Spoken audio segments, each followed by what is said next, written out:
Okay, today we're going to be talking about two really cool Iron Age empires, the Maurya and the Gupta Empire, both of which existed in South Asia between the years of the classical period, so around the same time as Rome and Han Dynasty China. And make sure that you've got this set of guided notes printed out, and make sure that you fill in all of the components. Let's go ahead and get started. I want you guys, as we're doing this lecture, to think about common attributes that these Iron Age empires share with one another. There are only so many ways to skin a cat, and there are only so many ways that you can run and keep together an enormous empire in the pre-modern period. So you're going to hear a lot of the same things that the Maurya and Gupta do that the other empires that we've talked about did as well. For example, building really complex and widespread infrastructural systems like roads. They're going to utilize a bureaucracy that splits their empire up into provinces ruled by governors. They're going to have an efficient tax system.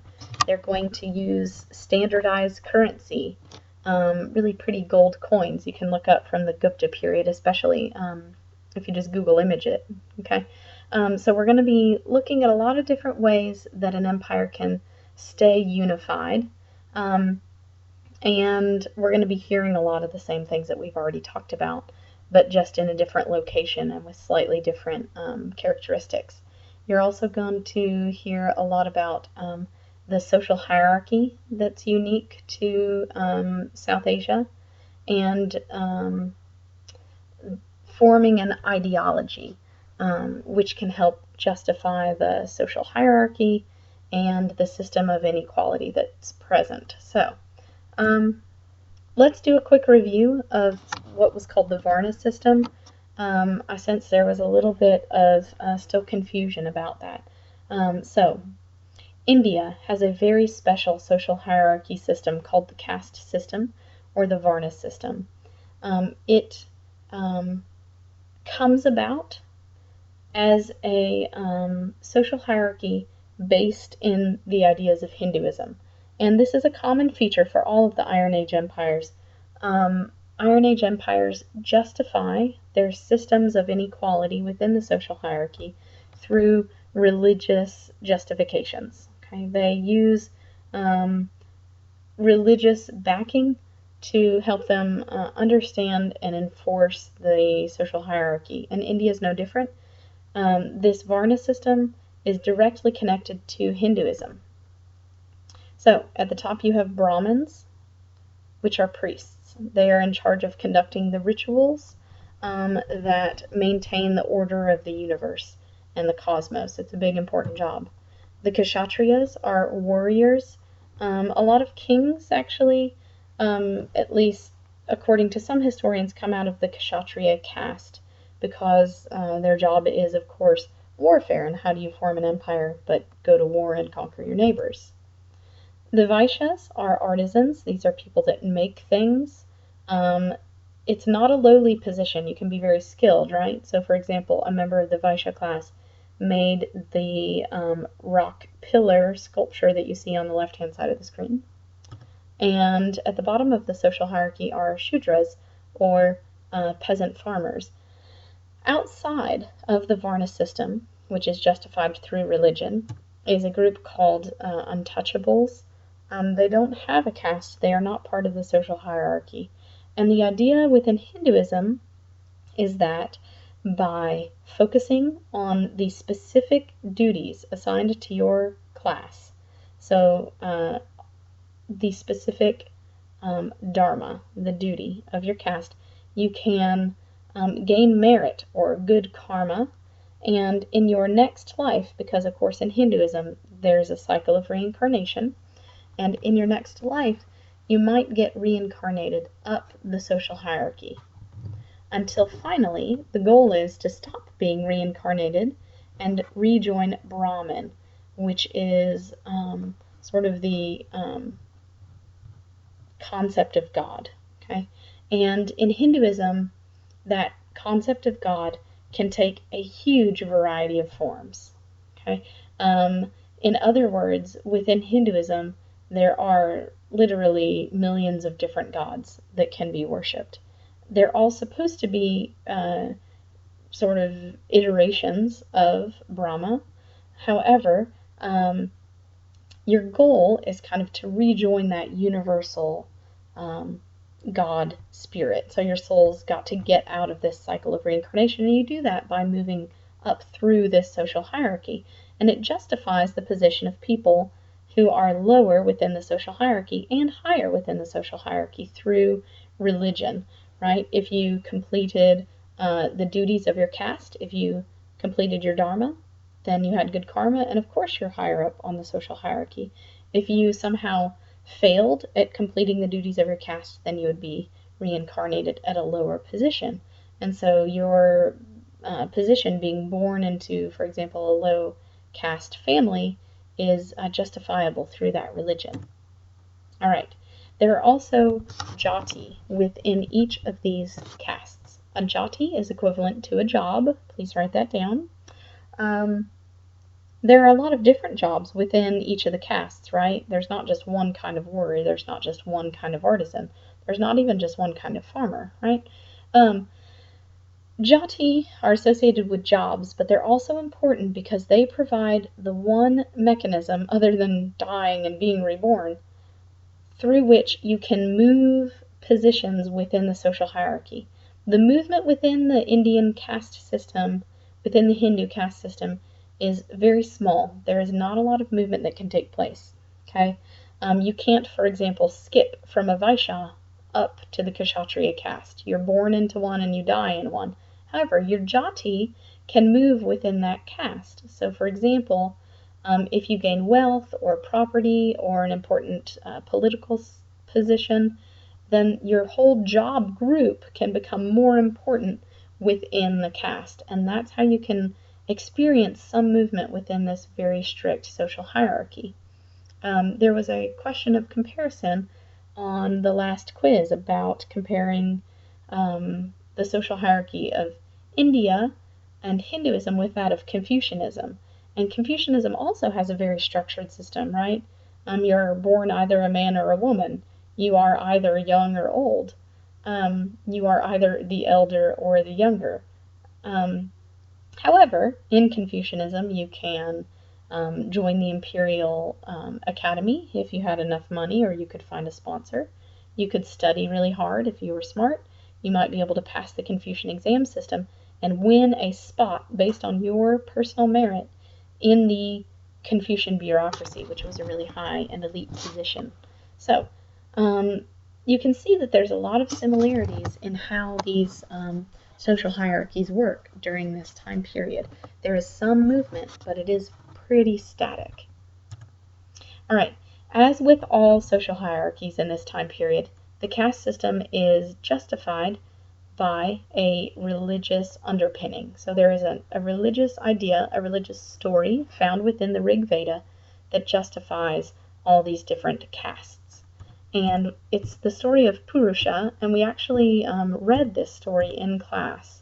And the idea was just that different social castes sprang out of Purusha's mouth, the Brahmin, arms, the Kshatriya, etc. So there's always a religious justification to each of these social hierarchies.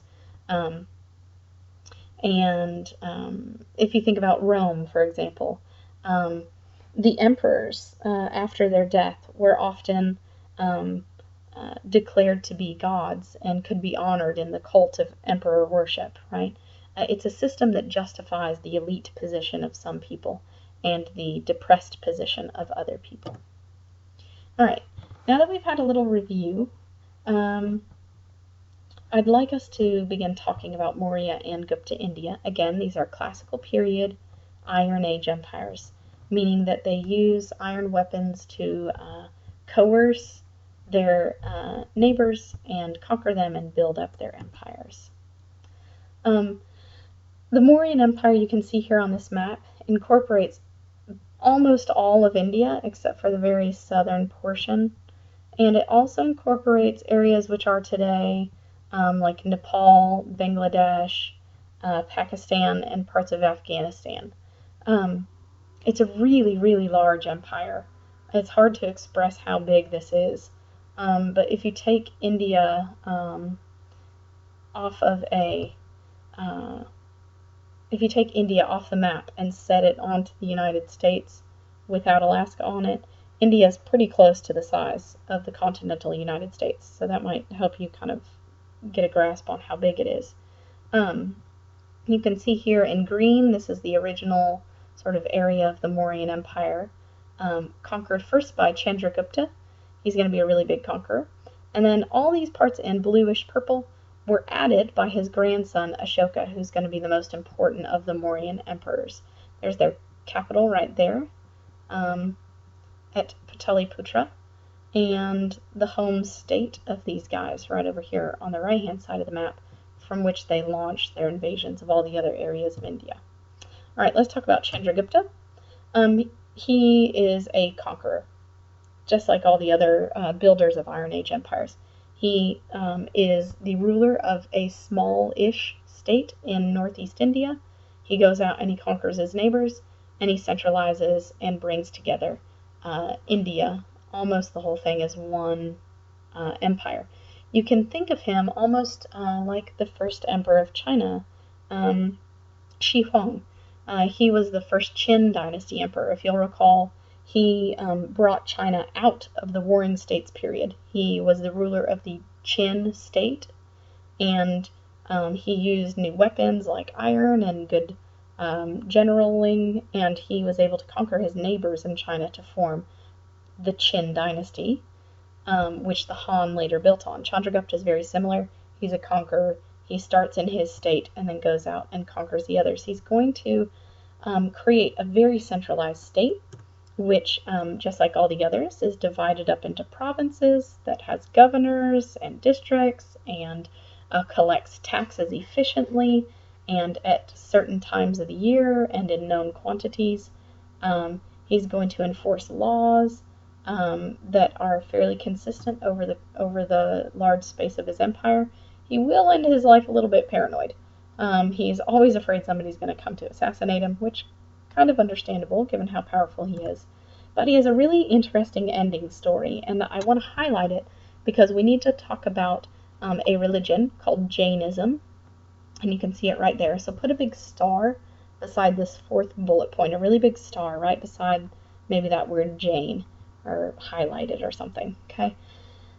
Jainism is a very interesting religion. It's mostly located in South Asia, in modern India, and the focus of Jainism is complete nonviolence, to the point that Jains are actually very strict vegetarians. They don't want to kill any animals.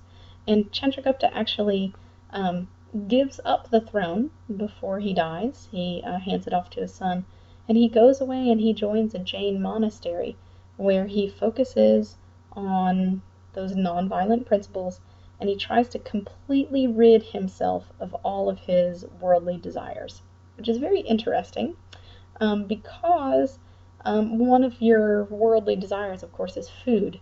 Chandragupta ends up pretty much starving to death because he gets so good at denying the things that his body wants that he doesn't eat anymore. So he ends in a very interesting way, and that's Jainism. And again, this is a religion that we have to be aware of and know of existing in India, so just stick a star by it. And when you go back over your notes later, you'll kind of see that star and know that you got to know that definition.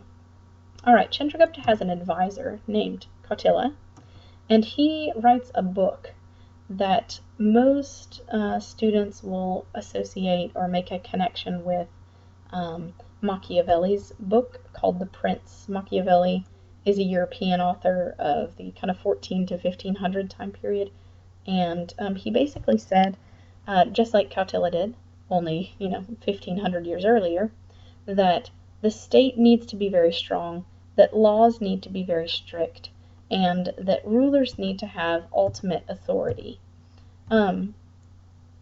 We've already talked about the legalism, the ideas of Han Fei in China, one of the three philosophies that pop out of the Warring States period.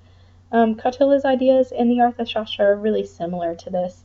Again, it's kind of about authoritarianism, having one ruler, one guide, one enforcer. And the great fear for these people is anarchy. And you can kind of see where they're coming from.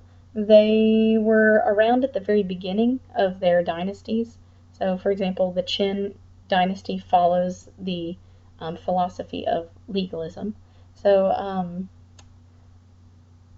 it's a natural or rational philosophy to think of when you're coming out of a period of complete chaos or disunity, like both Chandragupta and the first Qin emperor were dealing with. All right, the real focus of the Maurya Empire, though, is going to be this guy, Ashoka. I've seen him a couple of times by name on the AP test in the multiple choice section, so why don't you put a big star beside his name. The Maurya and Gupta Empire also usually appear whenever there's a essay choice about classical period empires. So you could reference Ashoka as a nice piece of evidence if you ever have to write an essay about any kind of topic from the Iron Age period or of these empires. So he's our most important ruler. A lot of the reason that he's important is because of his religious ideals. He has this huge battle at a place called Kalinga. That's kind of an aside. But he is surveying, or the story goes, he's surveying the field, and he sees all of this death, these thousands of humans and animals that have just slaughtered each other. And he feels this really deep sense of remorse and sorrow for causing this massive amount of death and destruction. And he converts there on the spot to Buddhism. He will go on to patronize all kinds of Buddhist art, architecture, culture, and I'd like you to add on to that fourth bullet point that he patronizes monasteries as well. He patronizes Buddhist monasteries. But I'd like you to underline the bullet point above that. The third bullet point I want you to underline, because Ashoka was extremely religiously tolerant.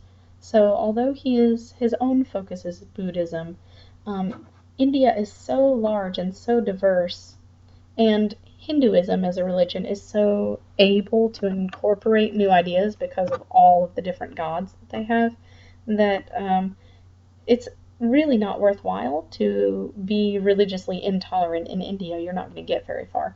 So Ashoka is religiously tolerant, even though he himself is Buddhist and he patronizes monasteries and allows Buddhism to expand within India.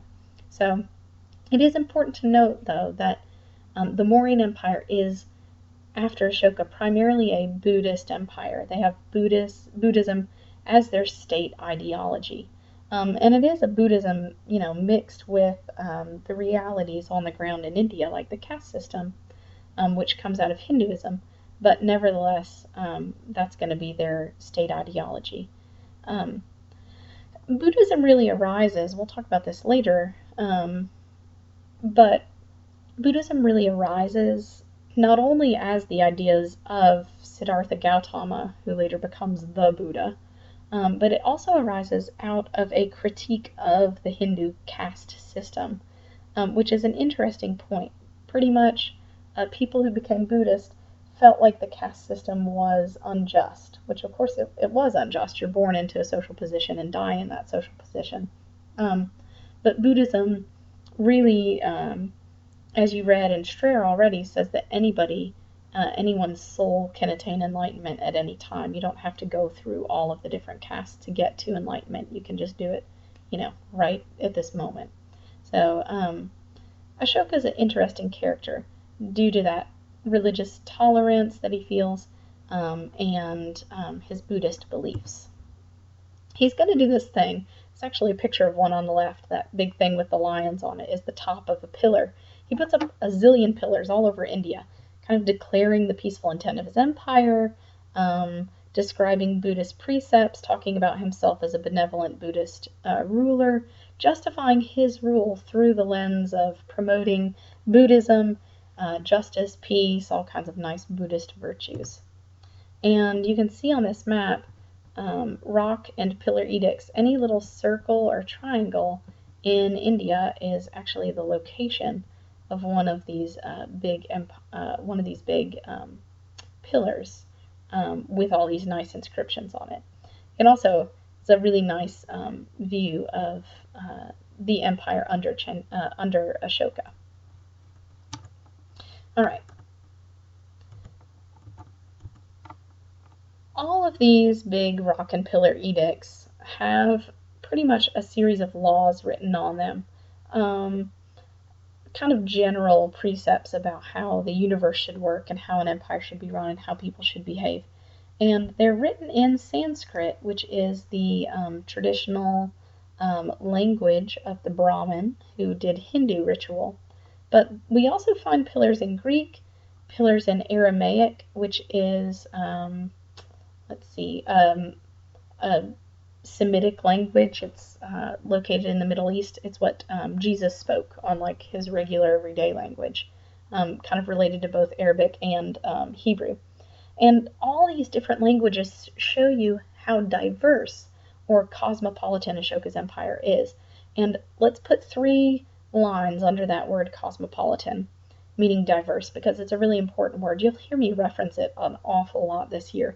We'll always talk about how when governments become centralized and when empires become large, cities become very cosmopolitan and diverse, simply because empires being big means that there's a lot of diversity within them, and cities are always a place where lots of different people are attracted to because of work and cultural opportunities, etc. So, again, Ashoka, it's all about Buddhism, tempered with toleration of the other different types of religions, Jainism, Hinduism, that existed in India at the time.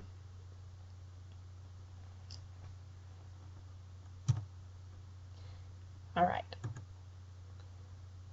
Ashoka is kind of the high point of the Mauryan Empire. After his death, things go around okay for a while, but they start to fall apart. The last Mauryan emperor is actually just assassinated. He's just killed, and that's the end of the dynasty. It gets divided up. The empire gets divided up into several different kingdoms, and there's a period where there's just a power vacuum, and nobody really comes around and unifies India until you get to the Gupta Empire. And this is part of the Gupta Empire. This isn't the Gupta Empire at its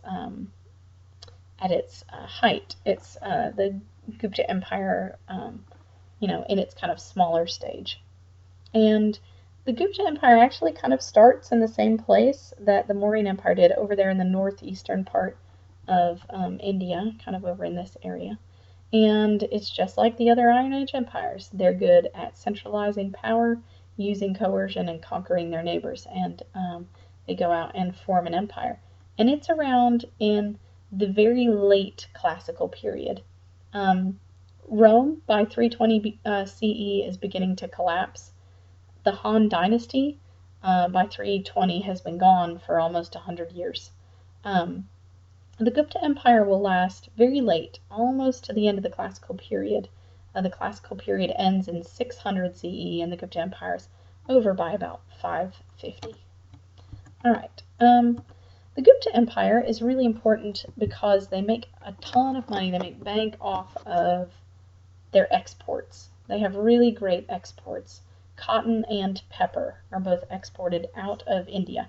Cotton is grown all over India, and pepper, the kind that you have on your table probably at home, is actually grown originally only in the kind of southern area of India along the coast called Kerala.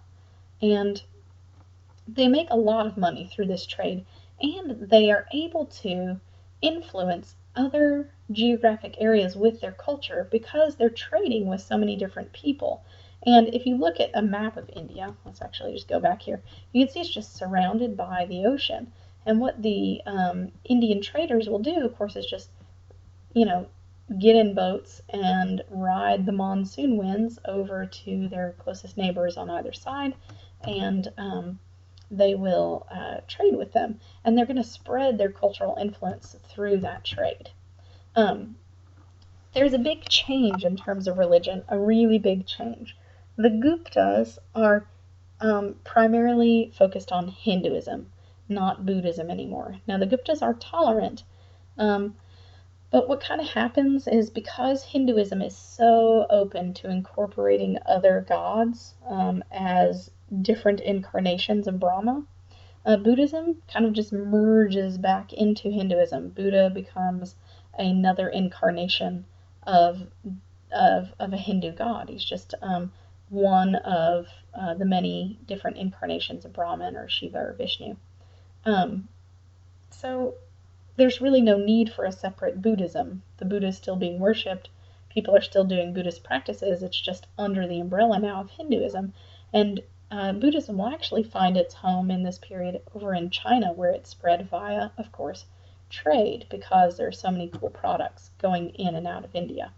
The Gupta are smaller and less centralized than the Mauryan, but they're still a really highly effective centralized state. They have a very long period of centralization, just like the other Iron Age empires. And again, their big push is how culturally dominant they will be. Their culture is awesome. They have a huge golden age, and through trade, they're able to spread that culture around to other parts of the globe. Interestingly, we've got a guy named Fasien, and he writes about life in Gupta, India. He's a Buddhist monk from China, and he travels to India to see the birthplace of the Buddha. He's like a pilgrim. He wants to visit religious sites, and he goes to India, and he reports all these nice things about India. I have a quote from him. He said, "The people are numerous and happy. The inhabitants of the cities, rich and prosperous, vie with each other in the practice of benevolence and righteousness. The king governs without capital punishment, and throughout the country the people do not kill any living creature." First of all, we can see a lot of stuff out of this. Fasien's presence in India shows us, first of all, that Buddhism has spread all the way to China and is very solidly embedded within China by about the 400s, which is when he made his visit. So around the same time that Rome was totally collapsing. So we can see that Buddhism is spread, and we can also see that the Gupta state is ridiculously prosperous, tolerant. It's a good place for people to live. It's just another example of that really effective centralized rule that we see during the Iron Age. Okay. We're going to talk a little bit about trade now. You can see the sea trade routes again. We've got some empires over here. Here's Rome, and they refer to it as the Byzantine Empire because by this time Western Rome has fallen, and what's left is the Byzantines. We'll talk about that a bit later. In the middle is an empire called the Sassanid Empire that we're not going to cover.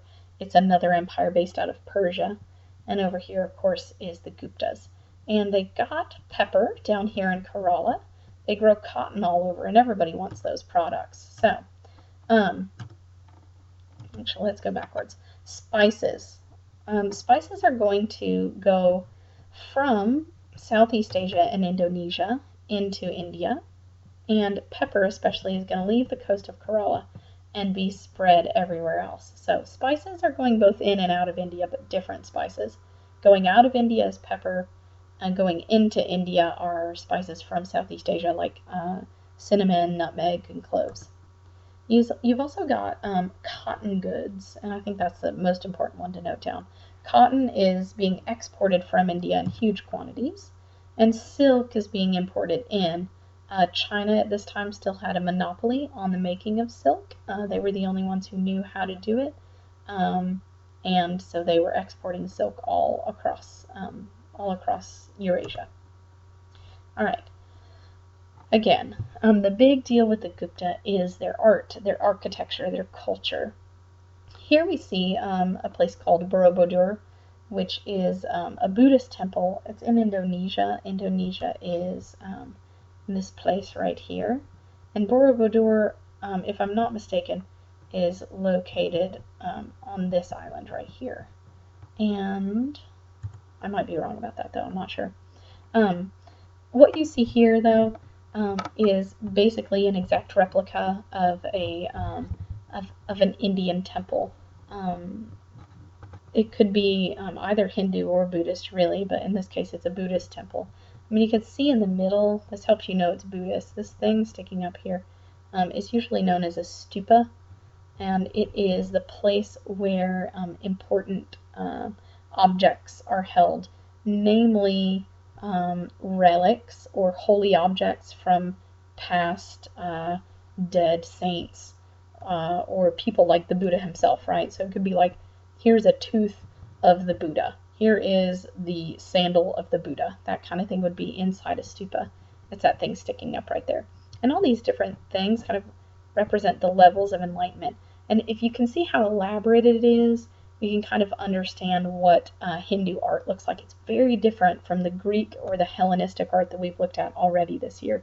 Remember, the Greek art was like super symmetrical and super kind of refined, very almost simple, right? Columns, a triangle on top of the columns, open air temple. Okay, this stuff is like epically decorated. There's all kinds of stuff going on here. If you got up close to it, you'd be like, wow, my eyes can't even take in everything. Okay, and that kind of art spreads throughout various areas where the Gupta are, where the Gupta have their trading partners.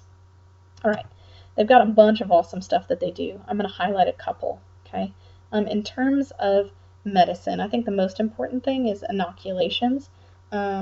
They are actually inoculating for smallpox in this period, which is something that Europeans won't do until the 1700s. So they're very advanced in medicine. In astronomy, they do a lot of cool stuff. They have a 365-day calendar, just like we do, so they're very precise. They not only know that the Earth is round, you should probably add this into your notes, not only do they know that the Earth is round, they know the circumference of the Earth almost exactly, and they also know that the Earth is traveling around the Sun rather than the Sun traveling around the Earth. Okay, these are discoveries that really like shake the foundations of Europeans more than 1,500 years after the Gupta figure it out, or I suppose a little bit less, but about 1,000 years later. Those discoveries are going to really mess with Europeans' heads. The Gupta already know it back in the day. Okay, in math, this is probably their greatest achievement. In math, and so we should star this one. Okay, in math, it is the Gupta, it is Indian mathematicians who come up with the concept of zero and the notation for numbers that we still use today. 0, 1, 2, 3, 4, 5, 6, 7, 8, 9. Those numbers and the way that we write them and the way that we use decimals as a placeholder to understand those systems, right? The ones, tens, the ones place, the tens place, etc. That is all Indian mathematics. Interestingly, we call our numerals Arabic numerals. You might know that. But we call them Arabic numerals because the Islamic civilizations are in between Europe and India. And the language that I'm using, English, gets its word for these numerals from the other place where Europeans got the word for those numerals, which is from Arabs. That's where we thought they were coming from. In fact, Arabs had built on the work of earlier Indian mathematicians who had already come up with the concept for zero and the numerals 0 through 9 during the Gupta period. So it kind of filtered from India to the Middle East and then to Europe, which is why we call them Arabic numerals. In fact, they're Indian. All right, the Guptas are going to decline because pastoralists, called the White Huns, begin invading on the borders of their empire in the 500s. And it'll end the Gupta Golden Age and begin a decline that will end with their collapse. And in the end, India will separate into a lot of little kingdoms ruled by these dudes called Rajputs. Put a little star beside that word Rajput. A Rajput is just a Hindu prince, and he rules a local territory. So a group of different princes rule throughout these tiny little territories after the Guptas collapse. Just similar to what happens in Rome. Rome collapses, and a lot of the western portion of the empire breaks up into tiny little feuding kingdoms that make up medieval Europe. In China, it also devolves into a series of warring states, but in China, they're going to quickly coalesce again. Remember, they have that very strong Confucian ideology and the bureaucracy system that outlast the empires or the dynasties, and they're going to come together again under a new dynasty pretty quickly. India is going to stay separate for much of its history, and a lot of Indian history is marked by this debate or this tension between unity and disunity. There's so much cultural diversity and political diversity in India. It's rare that it comes together as one united whole. So the Maurya and the Gupta are really awesome. They pull together India, they create awesome centralized states, and they have a couple hundred years each of good, strong, centralized power, stable government, and of course they're going to use a lot of the kind of negative methods of other empires, that unequal social hierarchy and the use of coercion. But ultimately, both of them are going to be able to achieve through that coercion and centralization a golden age in which all kinds of really cool developments and cultures are exhibited. So that is the end of our India lecture. I hope that it helps you better understand the reading that you're going to be doing over the weekend. Please remember to take notes in the way that was requested on the guided reading questions for the reading about India that's due on the Tuesday that we come back.